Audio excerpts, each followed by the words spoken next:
What's up, YouTube? My name is Isaiah Rivera. I have an officially tested 50.5-inch vertical. And right here next to me is my coach and business partner, John Evans. He is the mad scientist behind my balance. And today we're going to be reacting to Steph Curry's training. You guys might know who Steph Curry is. He is the best shooter on the planet. And I've seen some of his training in the past, so I'm pretty curious what else he does. From what I've seen, he's pretty strong, and I think he's windmilled and done 360s and stuff like that. I don't think he can do that stuff anymore, but yeah, he's pretty decently athletic. I think people don't realize how athletic he is. And what's interesting about Steph Curry is I think he's like my exact build. Like, he might be like half an inch taller. We have like the same reach, same wingspan and all that stuff. So it should be pretty interesting to see what he does. All right, let's get it going.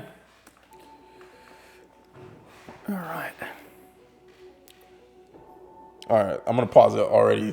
Do you know what a disassociation is? Dissociation? I mean, I think that's like a psychological thing where you actually forget, you know, who you are or what's happening, and you don't actually associate with it. That's crazy training. I don't even know what that is. All right, let's just rotations each side. I mean, this just looks like some sort of, from my mentor, Rick Calabrini. I mean, is this maybe like some proprioception type of thing? I don't know what's happening here. Okay. I don't know either. All right, I don't agree with this. I don't even know what's happening. We're not even training anything here. I don't think so. Do you think we're training anything? I don't think so. I mean, I don't know the coach, but this is, I mean, it's not performance training in my eyes. It looks like he's training his core and he's like wobbling him side to side. Oh, maybe it's like a quasi-isometric. It's kind of hard to tell what he's doing. There's like pushing him forward and back. Make sure and then you can progress in time as you improve. Okay, this is It might be similar to the McGill 3, like where you're like, oh yeah. You might be like moving him and he has to focus on bracing.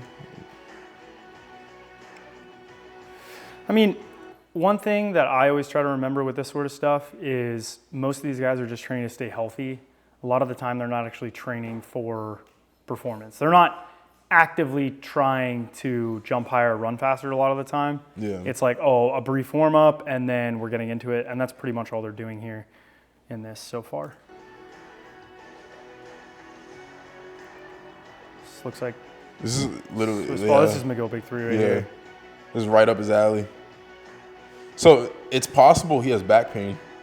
I would bet, yeah. That guy's pretty smart, to my understanding, his performance coach. Yeah. Start slow. Yeah, this literally looks how I warm up when I have back pain. This is definitely for back pain. Because one of the first things as a coach you want to do is a needs analysis. So like when you go train somebody, the first thing is like, what injuries are you dealing with? Oh, there is volume. He's getting into a shooting workout. By the way, if you're we can keep it playing, but if you're a basketball player, one of the reasons it's so difficult to train basketball players is this right here. Because what is he doing right here? Plyos. Right. Shooting. Oh, here's the dunk that you were talking about. There's the baby windmill. It's not bad. This is like in the off season or. Yeah, I think he did this in the off season. I remember, I think he captioned this off season legs. I haven't really seen any hard like lifting or training at the moment. It's pretty much all warm up stuff. Yeah. Season ended May 21st. This workout's June 8th. NBA Finals Game 6. Game 6. Okay, so this is mids like. No, this workout is June 8th, 2021. NBA Finals Game 6 was a year later. I don't know why why we're showing. I think they're showing like it says consistency is everything. So maybe they're showing like hey, like this is be doing in season. No, he's like, oh, the season ended and he's already getting back into it. You know what I mean? Oh, getting back into it. But this is a year later. Whatever. I mean, this is nothing really happening here. This is not really training anything. This is a warm up. This is a glorified warm up. Do you think they're trying to do stuff for really tendon health? Lightly loaded. I can't really see any purpose of this. There's like no point to this. And why load? I would not program that. This is fine. Oh, this is slow strength, maybe. Slow strength. That's what I think. Oh. Nope. Just kidding. Oh, they might be trying to do eccentrics for tendon health, but they're going up fast. Yeah. Again, this is not really falling into any category for something I would have a guy do. I don't even know who's writing this or why they're doing it. Okay, lateral movement work. Let's see what he's got here. So that's that's actually on a isokinetic dynamometer. So that's either on the K box or they have a 1080. Oh, that might be a 1080. Is that a quantum? What's a 1080? Yeah, it is. I think this is a quantum. So this is what Rolf designed. Yeah, that's a 1080. So this is a pulley system, and you can set it on how hard you want to push on the push out phase, and then it pulls you in no matter what. So he's pushing maximally concentrically, and then the machine's pulling him back in. So he's actually not fighting the eccentric. He's just doing a concentric push. Oh, that's interesting. But it's a maximal concentric push. And then it's pulling him back in. I think it's functioning like a quantum does. They have him doing a lot of like single leg stuff. So now he looks like push, hold, drop, push, hold, drop. So he's doing a fast eccentric, hard concentric with an iso. I mean, this is how like straight power work, rotational power work, lateral movement work. This is good. I don't mind this. Yeah, that's a 1080. Is that what that says? I can't really tell. Yep, 1080 sprint. Yeah, 1080. Yeah, so that is what Rolf designed. My dear friend Rolf. That's cool. Rolf, shout out Rolf. Let's see, kind of plyo here. I wouldn't say it's very good. This is fine. Oh, pre-lift core sort. So that must have been what he was doing earlier, was a pre-lift or pre-exercise core series. So I think he probably does have back pain. Yeah. Based off watching this. Maintain. Do not brace. Do not brace. Stay calm and breathe. Maybe they mean don't do the Valsava? Because you're not supposed to Valsava, right? Nah. Yeah, like don't hold your breath. Do not brace is weird. I don't really agree with that. Maybe someone put the that thing in is, maintaining a neutral spine, you have to brace. Yeah. I mean, maybe they're thinking like don't over brace, like don't like squeeze too hard. You know what I mean? Yeah, that's what I'm saying, like Valsava maneuver type of thing. I don't know. It's kind of misdirected. I probably wouldn't cue that. I think it's the same guy. They're doing a lot of, that's like an isometric exercise, I think. Like, are those bands, do they stretch? Yeah. So they stretch. This is some weird shit. I would not be doing this with guys. No offense to this guy. I just don't see the point. I mean, I get it. It's fancy, but I just can't. So a lot of stuff like this, like he's basically pushing out with his arms and his legs, and then he's doing hip rotation. And like, I guess you're kind of doing, it's a quasi-isometric. You're doing an isometric hold with an oscillation.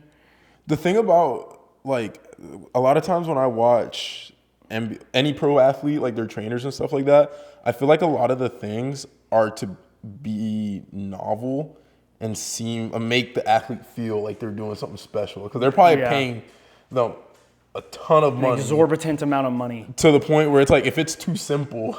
Squatting? Like, what the hell? Yeah. Like, because I don't know. I mean, he has a K-box and stuff too. So yeah. I mean, this is, it's hard to say. This is week 1 of our off-season program. I'll tell you this is not going to make you run faster or jump higher. I'll tell you that right now. Like, you have a low force exercise with some hip rotation. Like, this is probably the stuff that people think you're helping me with. Yeah. Like, they're like, oh, John's going to live. Yeah. Like, but I would not, I mean, this stuff is kind of just, it's novel, and it's kind of gimmicky.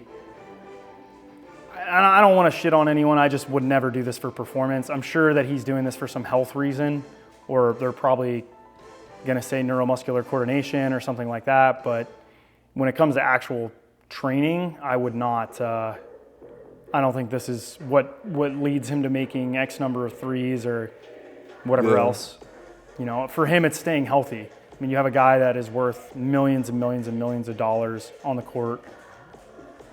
Hundreds of millions of dollars. He definitely has tendon pain and back pain. Yeah, I think so too. Like, I think definitely both. I don't know why he's popping up out of that. Yeah. I mean, everything is like quasi-isometric. Mm-hmm. Everything. How we stay active at Tahoe last year. This is so stupid. It's funny, like, I hate this a lot, actually. I don't like this at all. I funny, haven't done a single lift. I feel like all the NBA training I've seen just looks like general days. It's less than general days. This is less than general days. They're doing that a lot. Like that leaning over. It's that core. It's the core. Look, he's on the right side. Now he's pushing on the right. He's letting off the right hand. So it's a quasi-isometric. This is the quasi-isometric circuit we do. Yeah. But he does it with a band. And it's the same exact thing. Same thing. Hold this position and then move your legs. Yeah. Or move your core. I mean, he's probably calling out something. I don't know why they're doing so much rotational work. Like, I don't... Look, he's raising the band, like, above center, below I guess center. it's like, if someone bumps into you and you're trying to shoot, you're off balance or something like... So, I think disassociative is what he's branding that. That's probably his brand, just doing that stuff. The disassociative stuff. It's like, let me apply a force to you in this posture while going through range of motion or something like that. Also, it's like, that house is massive. Yeah. It's like, hold this position and we're going to do I'm going to push on you. I'm going to do... Yeah. It's like, do you ever see people hold a plank and you push them on the shoulders and stuff like that? That's quasi-isometrics. That's all this is. It's just quasi-isometric stuff. But this is, this shit is whack. This type of stuff is why you don't see... Like, I feel like the off-season should be used as time to make yourself into a different athlete. You know what I mean? Like, level up your strength. Look, like that leg is free floating because he's working on the same type of weird stuff. But there's no loading here. There's almost no loading. Yeah. And if someone were to say, oh, this is why Steph Curry makes X amount of shots, I'd be like, hell no. It's because Steph Curry shot a basketball every day. And still does. And still does, yeah, every single day for X, Y, and Z conditions. Like, there's some loading, but it's pretty light. I mean, this is, again, more of the rotational work. I mean, it's novel, but he's not a baseball player. That doesn't even train baseball players. Like, I know some of the best pitching coaches in the world, and they don't do stuff like this. I mean, they will load heavy, and throw a lot. Yeah. Because that's how you get better. So it's like, this is really general work, which makes sense if they're in the off season because they're so far out. But it's like, what demand is this actually? It's like it's not even general, it's general and no loading. But it's, in some ways, it's supposed to be general, like relative to playing basketball, but it's still really specific work in the weight room. Yeah. You're trying to simulate. He's on a box. Yeah, he's on the yoga blocks. I don't know. I don't like to trash people. I'm sure that he has a reason for why he's doing what he's doing, but as a high-level strength conditioning coach who has read a lot of research on human performance and injury prevention and things like that, I don't think that this is going to prevent back injury. I don't think it's going to prevent shoulder injury. He's done a little bit of loading concentrically with the 1080, maximal loading with the 1080. I don't even know if that would transfer per se. I would rather just have him squat. That's so specific. Yeah. And even then, who knows if it even transfers to anything. The core work, the weird core work, I would never have my athletes do that. Let me put it that way. Yeah. And I've been around a lot of guys that do this restorative bracing, restorative posture stuff, and we'll call it quasi-isometric exercises where you're holding an isometric and then you're moving another limb, seeing a not even a stretch shortening cycle. It's too slow. Yeah. It just seems like feel good. Mm-hmm. Everything's feel good lifting. There's no loading here. Again, you have multiple $100 million asset who, if he's not on the court, people aren't going to come see games and they're not going to win games. Yeah. So you don't want to Yeah. Why would you load them? It's almost like don't load them. Do whatever's let them them do whatever got them to where they're at. Yeah, and make them feel good. This is a full body lift, but this is less than I would load people on an easy day. Yeah. And we're squatting 50 pounds. Oh, there's some loading. All right. 225. 225 Bulgarian split squats. Kind of dangerous. No, that's regular, just a reverse lunge. Oh, it's a split squat? Oh, It is just a split squat. So that's not bad. That's actually pretty good loading right here. I don't know when this was, but this is pretty good loading here. That's good. There's just doing sets of 4. That's 5, I think, right there. So I'd rather have him on a Smith. Smith machine, yeah. Yeah. That's only how much does he have on there? 225. That's basically nothing. So here's some actual rotational work that will get some stuff done. He's getting eccentric, concentric. That is meh. I don't like that. 70s with the bands is decent loading. No, but yeah, that's fair. Actually, that's a good point for the row. Yeah. I just don't know why he's using variable resistance. If anything, I would want the outer part to be the hardest where I'm the strongest. This Yeah. is where you're the weakest. Skin more quasi-isometric, loading. Getting the adductors. It's like a Copenhagen plank. I mean, this is more similar to a lift I would program right here. So I think all the other stuff is RDL's got good. He's got good technique. He's good. He's good hinge. He's pretty strong too. That's 75. 275. Yeah, that's good for reps. Some pullovers. So this is a highly loaded day. Yeah. And it's more than posterior chain work. He's loaded his knees. I'm assuming it's because all those demands on his knees are being met in the season and on his hips. So it's just like, I have back pain, my knees hurt. What can I do that's going to make me feel better, that makes me feel like I'm doing something? I think what happens is right after the season ends, he's probably really banged up. And then by this time, he can actually load in the weight room. All right, we're unwinding what you're thinking here. We got your headspace figured out, coach, a little bit.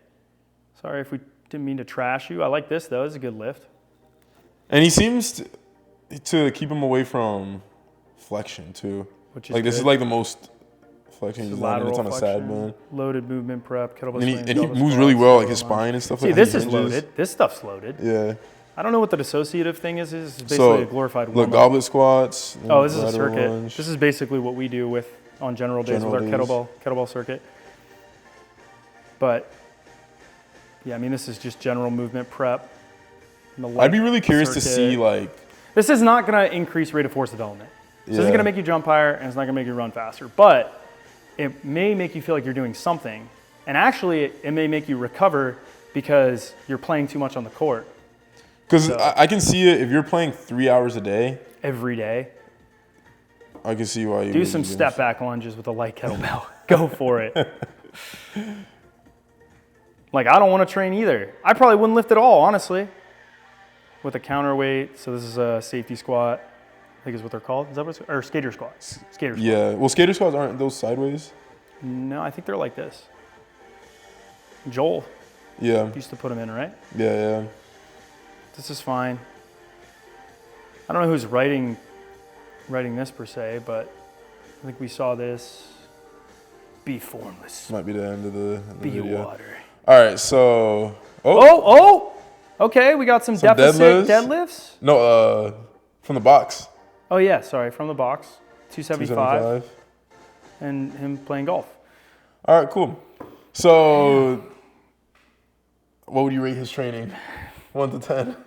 I think when it comes to performance... Assuming he has back pain and knee pain. And he's doing that stuff in season? Yeah. I think it's fine. I think it's what I give it an 8. If you're trying to it's fine.